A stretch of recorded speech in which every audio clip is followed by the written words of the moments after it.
Right field is, quite simply, oblivion. It is the Siberia of baseball positions. The NFL equivalent would be playing for the Cleveland Browns. And yes, Ricky is in right field. He doesn't seem to understand the ignominy of it all, which I am glad about. Nor does he seem to resent that his best friend, Will Rubenstein, is the shortstop, fielding ground balls and hitting line drives like Derek Jeter. For a while I blamed the coach and searched for a solution. I had options. For example, I could have moved our family to another city and therefore a different Little League team.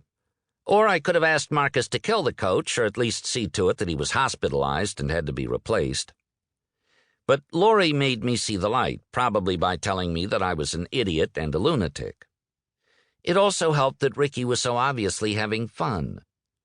So if he can't be a major leaguer, maybe he can do something lesser but also important, like doctor or college professor. After the game, I tell Ricky how well he did, and I specifically do not mention that he has killed my life's dream. We drove here with Tara and Sebastian, but since this East Side Park field is quite close to our house, Laurie and Ricky will walk them home while I take the car to my 11 o'clock meeting in Newark.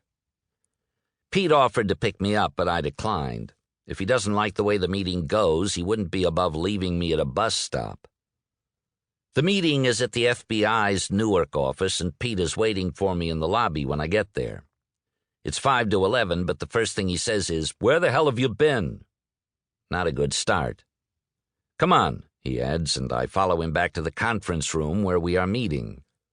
He knows his way around. I've been here before, but don't have the slightest idea where I'm going. Waiting for us in the room is a group of 7 FBI agents, all wearing the same suit. The lead guy for their contingent is Jeffrey Givens, whom I've dealt with on a case before. It ultimately worked out well for everyone involved, but getting there was like having a root canal. The positive is that we both know each other's negotiating style. Givens introduces me to his colleagues, but since I will never be able to remember their names, I don't even bother trying. They either all have a function here, in which case the FBI considers this matter very important, or they want to impress me with their seriousness, in which case the FBI considers this matter very important. That leaves me with one inescapable conclusion. The FBI considers this matter very important. Once we're all seated, Givens says, "Well, here we are again." I look around and say, "Some of my fondest memories were created in this very room." Givens turns to the agent next to him and says, "I told you so." Then to me, "You asked Captain Stanton to run a fingerprint." He stops as if expecting an answer, but since it wasn't a question, I just wait for him to continue. He does.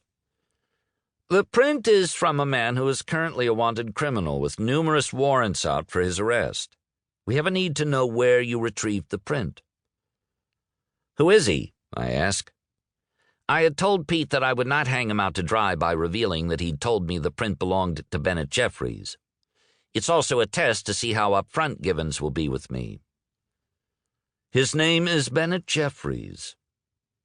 My instinct in these situations is to be difficult, mainly because I get more that way.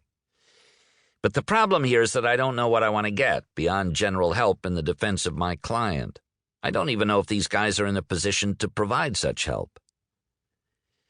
The other difficulty I face, which weakens my position even if the FBI doesn't realize it, is that I have no productive way to proceed with Jeffries. I know he's down in the Caymans, and I know he's in some kind of conspiracy with Benjamin, but I don't know how to get beyond that.